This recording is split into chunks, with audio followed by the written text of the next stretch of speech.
Kathratul kalami atau fudulul kalam.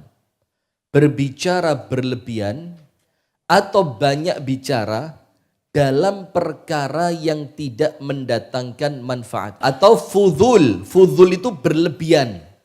Ngomongnya melebihi batas kebutuhan. Kalau butuhnya cuma sekian menit, ya sekian menit. Kalau butuhnya cuma sekian kata, ya sekian kata. Jangan sampai omongan itu berlebihan.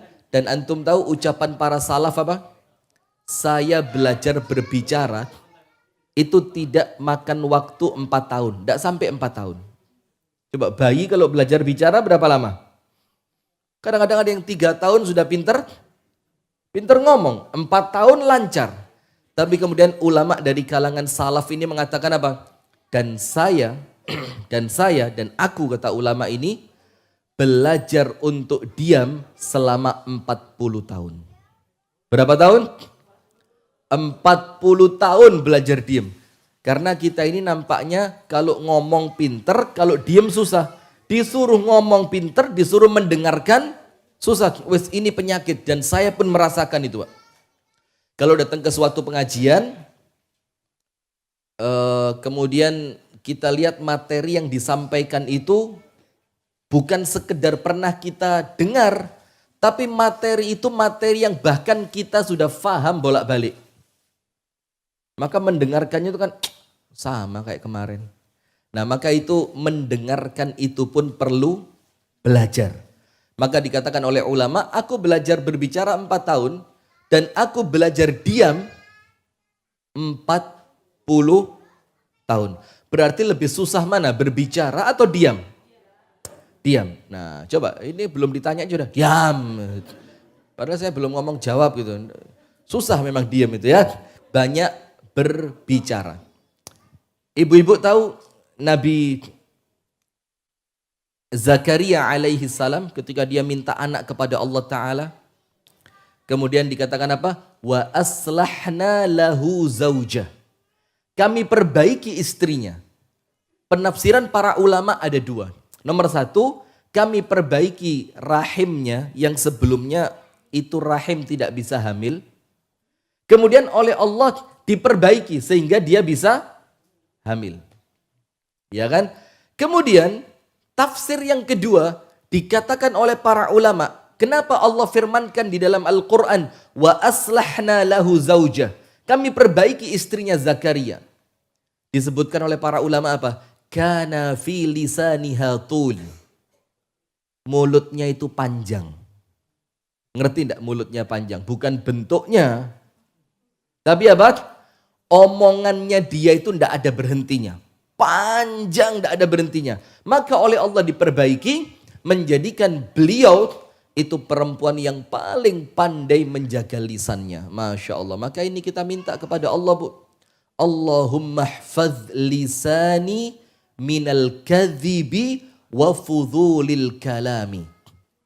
Ya Allah, jagalah lisanku dari dusta dan omongan yang tidak berguna. Itu doa sama Allah, minta. Karena kalau kita tidak minta sama Allah, tidak ada yang mampu memperbaiki selain Allah. Kita sendiri saja kadang-kadang niat di dalam hati, saya tidak pengen ngomong. Saya hari ini mau latihan puasa berbicara. Niat. Tapi ternyata ketika ketemu teman, gagal sudah. Nah, maka siapa yang bisa menolong kita untuk melakukan itu? Allah Subhanahu wa ta'ala. Maka doa. Salah satu doanya kita sekarang ditambah 1 ya.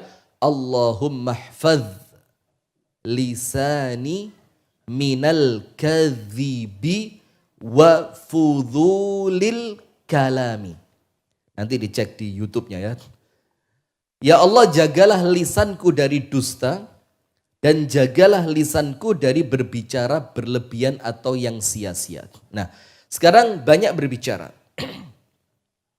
Diriwayatkan dari Anas ibnu Malik bahwa Rasulullah Shallallahu Alaihi Wasallam bersabda, "La yastaqimu imanul abdi hatta yastaqima qalbuh, wa la yastaqima qalbuh hatta yastaqima lisanuh." Ini hadis dari sahabat Anas bin Malik.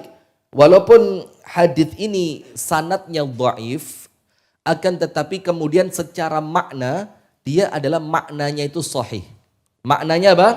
So, jadi dari segi matannya itu sahih. Walaupun jalur periwayatannya menjadikan hadis ini apa? Dhaif. Nah, disebutkan begini. La yastaqimu imanul abdi. Imannya seorang hamba tidak akan sempurna.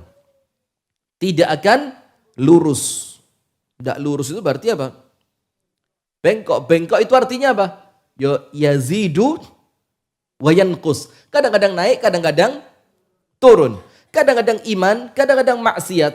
Nah, itu namanya iman itu yang bengkok. Maka dikatakan oleh Rasulullah, iman kalian tidak akan lurus sampai hati kalian lurus. Coba lihat. Ini kaitannya antara iman dengan hati.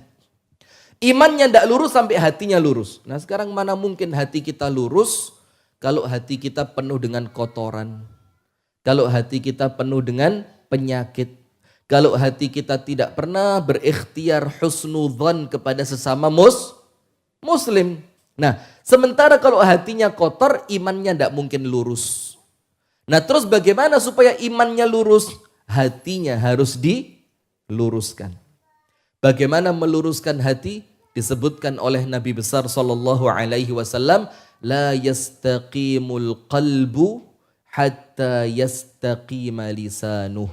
Hatinya tidak akan lurus sampai lisannya lurus. Berarti orang itu kalau sudah bisa menjaga lisan, insya Allah imannya bagus.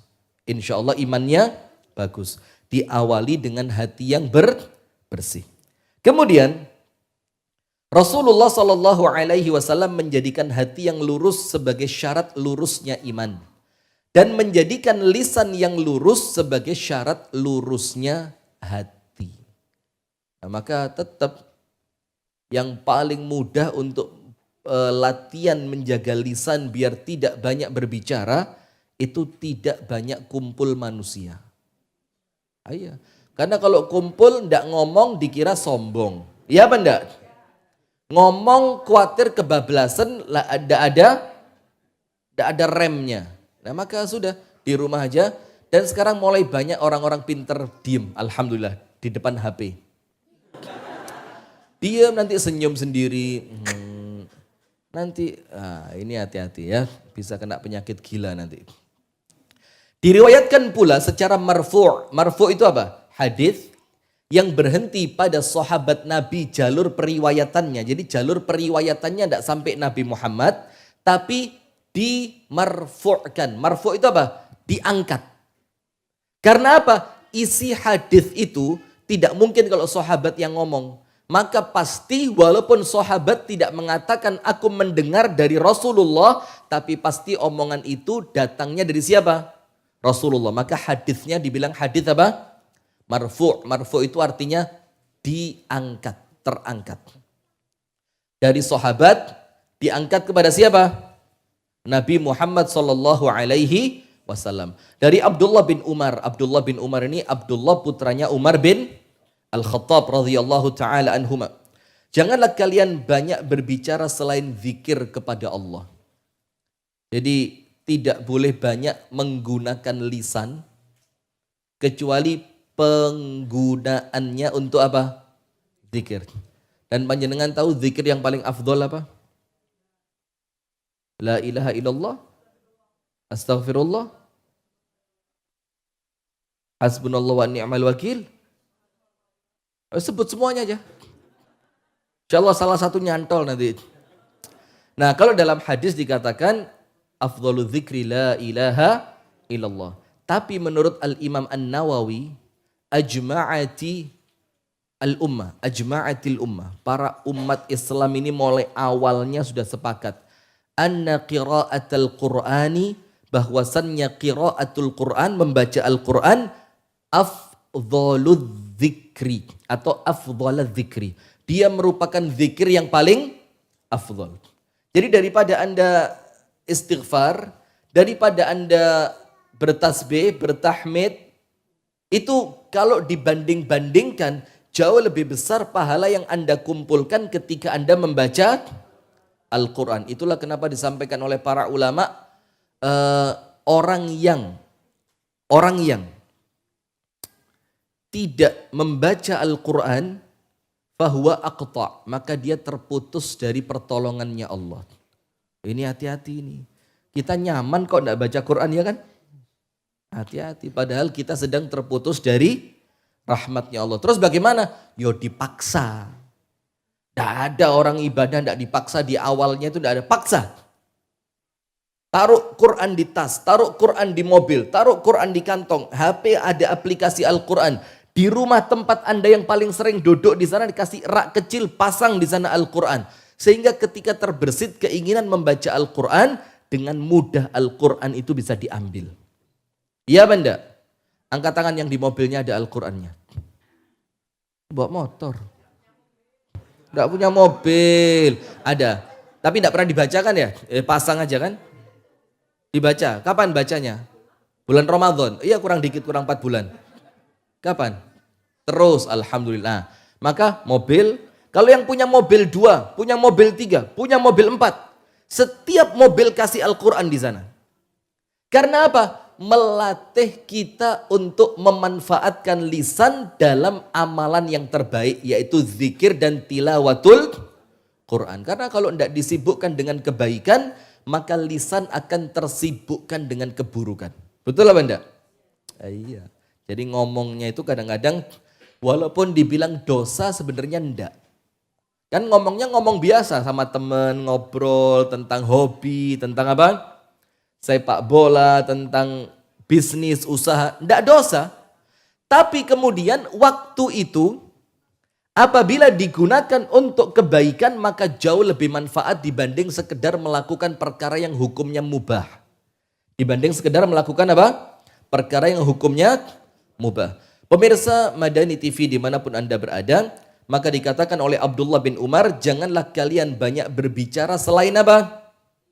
Zikir. Kalau zikir banyak boleh? Boleh. Sampai disebutkan di dalam kitab Akhlaqus Salaf, itu dikatakan apa? Nanti di akhir zaman, saking jarangnya orang berzikir, ketika ada orang itu zikirnya banyak, dibilang sesat. Sampai dibilang begitu. Jadi bukan karena dia sesat, cuma karena standar zikir sudah mulai turun. Sehingga orang yang banyak zikir di zaman dulu nampaknya biasa, di zaman kita luar biasa. Luar biasanya bukan karena orang itu dianggap hebat, tapi apa? Ini mesti aliran sesat ini. Kalau tidak aliran sesat, fihi junun, rodok gendeng. Tidak 100. 99,9. Kalau itu ya semuanya ya. Kemudian karena banyak berbicara selain zikir kepada Allah mengeraskan hati. Fa inna kathratal kalami yuqsi atau tuqsi al-qalba. Karena banyak ngomong itu bikin hati keras. Nah berarti ikhtiar, latihan. Perlu latihan ini, perlu latihan. Kalau ibu-ibu gitu, saya juga sama. Pokok enggak tahu tabiat. Jadi ketemu orang itu mesti saya seneng gitu loh. Saya seneng ketemu orang itu kemudian rame. Karena banyak berbicara selain zikir, apa dampaknya? Menjadikan hati keras. Dan manusia yang paling jauh dari Allah Ta'ala adalah manusia yang keras hatinya. Anda tahu kalau hati sudah keras? Nomor 1, jauh dari Allah. Kalau sudah jauh dari Allah, apa yang dekat kepada Anda? Tidak ada. Kebaikan ikut menjauh, rahmat ikut menjauh, kebahagiaan ikut menjauh, kesuksesan ikut menjauh, ketenangan ikut menjauh. Karena semua kebaikan itu awalnya ketika kita dekat dengan Allah. Itulah kenapa sholat tahajud itu dikatakan ibadahnya khawasul khawas. Sholat tahajud itu ibadahnya orang-orang yang betul-betul spesial. Karena tahajud ini yang paling cepat mendekatkan seorang hamba kepada Allah. Kalau dia sudah dekat kepada Allah, semua kebaikan pun dekat sama dia. Tapi jujur ya, berat apa enggak? Berat. Kenapa? Hati kita masih kotor. Sebagaimana Utsman ibnu Affan mengatakan, radhiyallahu taala anhu, lau tahura atau tahurat qulubukum lama syabi'at min kalami rabbikum. Kalau hati kalian bersih, tidak akan pernah kenyang membaca Al-Quran. Kalau hatinya apa? Bersih, tidak akan kenyang membaca Al-Quran. Sampai Khalid bin Walid radhiyallahu taala anhu, panglima perang, tahu kan? Khalid bin Walid yang waktu perang Uhud masih menjadi musuhnya Nabi Muhammad. Waktu perang Uhud jadi musuhnya Nabi Muhammad. Tapi subhanallah, setelah dia masuk Islam menjadi panglima perang yang pasukannya tidak terkalahkan. Anda tahu karena kesibukan jihad, datang seorang laki-laki sama Khalid bin Walid, masih muda, umuran sekitaran 40 di bawah lah. Anak muda ini mengeluhkan semua masalahnya. Istriku, pekerjaanku, kesehatanku, kesibukanku, keuanganku, rumah tangga, macam-macam. Khalid bin Walid cuma tanya satu. Kaifa anta ma'al Qur'an? Bagaimana interaksimu dengan Al-Quran? Jawabannya anak muda tadi apa?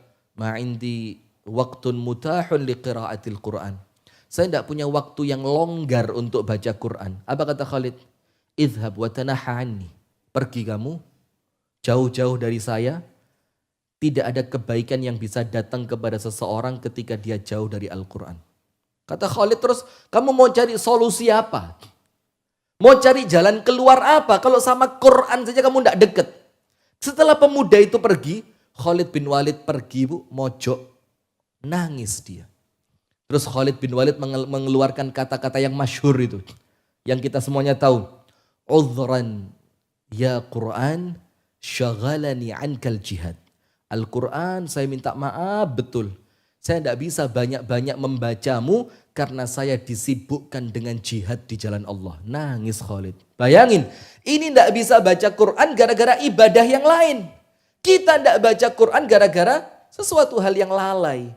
Nah maka sudah berat. Maka disebutkan dalam hadis ini, manusia yang paling jauh dari Allah adalah manusia yang paling keras hatinya. Kalau hati sudah keras, jauh dari Allah, jauh dari semua kebaikan. Hati kalau sudah keras, la ya'rifu ma'rufan wa la yunkiru munkara. Tidak tahu mana baik dan tidak bisa mengingkari keburukan. Keburukan itu biasa di matanya dia. Itu karena hatinya sudah keras. Tapi bisa tidak diobati? Tentu bisa. Maka kita belajar tazkiyatun nafs. Assalamualaikum warahmatullahi wabarakatuh. Pemirsa yang dirahmati oleh Allah Subhanahu wa taala, masih ingatkan program kita bersama membangun sumur di salah satu daerah. Pakai sumur bor susah, pakai sumur besar juga susah karena berbatu. Ya, batunya seperti ini. Dan ini baru jalan 3 meter aja sudah menghasilkan batu sebanyak 350 kata. Apalagi kalau musim kemarau. Nah, airnya itu tidak cukup untuk kebutuhan warga, sehingga memang kebutuhan sumur itu kita sangat butuh. Dan setelah kita kumpulkan dana dari pemirsa sekalian, dan kita survei lapangan langsung, dan kita cek langsung bagaimana penggalian sumur itu, alhamdulillah, puji syukur kepada Allah Subhanahu wa taala, sekarang sumur itu sudah jadi dan sudah mulai mengeluarkan airnya. Dan ini akan langsung dilaporkan oleh Al-Akh Abu Shanum langsung dari lokasi penggalian sumur. Silakan Al-Akh Abu Shanum. Ustaz, terima kasih atas kesempatan yang diberikan. Kami melaporkan langsung dari lapangan pembuatan sumur di Desa Kalipang, Dusun Kalinanas. Alhamdulillah sudah jadi. Jadi seperti ini, setelah kemarin kita gali banyak batu, kemudian dipasang gorong-gorong. Nah ini kita periksa ya. Bismillah. Yuk. Nah, jadi seperti ini sumurnya. Nah, itu masih terlihat di sebelah dinding-dinding sumurnya banyak batu, dan ini perwujudannya dipasang gorong-gorong supaya aman, tidak terjadi longsor dari dinding-dindingnya. Dan alhamdulillah ini bersih sekali airnya, jernih alhamdulillah. Nah, ini lokasi pertama yang kita gali sumurnya. Insya Allah sebentar lagi kita akan menuju ke titik berikutnya. Kita rencanakan akan bikin sumur yang lebih besar insya Allah. 350 50 kakak. Apalagi kalau musim kemarau. Nah, airnya itu tidak cukup untuk kebutuhan warga, sehingga memang kebutuhan sumur itu kita sangat butuh. Yang mencukupi terutama adalah untuk air minum dan untuk kebutuhan untuk memasak. Itu yang sangat dibutuhkan. Di lokasi yang kedua tadi pemirsa, kita akan kembali melakukan penggalian sumur plus tanahnya pun akan kita beli untuk lokasi penggalian sumur. Kembali kami mengajak kepada pemirsa sekalian dan tidak pernah bosan kami terus mengajak dalam rangka watawasau bil haq watawasau bis sabr untuk kembali andil di sini dan insya Allah untuk kebaikan-kebaikan yang berlipat untuk kegiatan-kegiatan sosial yang lain bersama Yayasan Sayap Dakwah Organizer, maka salurkan sebagian dana Anda melalui nomor rekening di bawah ini. Semoga Allah Ta'ala meridhoi setiap langkah kita, memberkahi setiap harta yang kita keluarkan di jalannya, dan semoga Allah Subhanahu wa Ta'ala memberikan kepada kita kematian yang husnul khatimah. Assalamualaikum warahmatullahi wabarakatuh.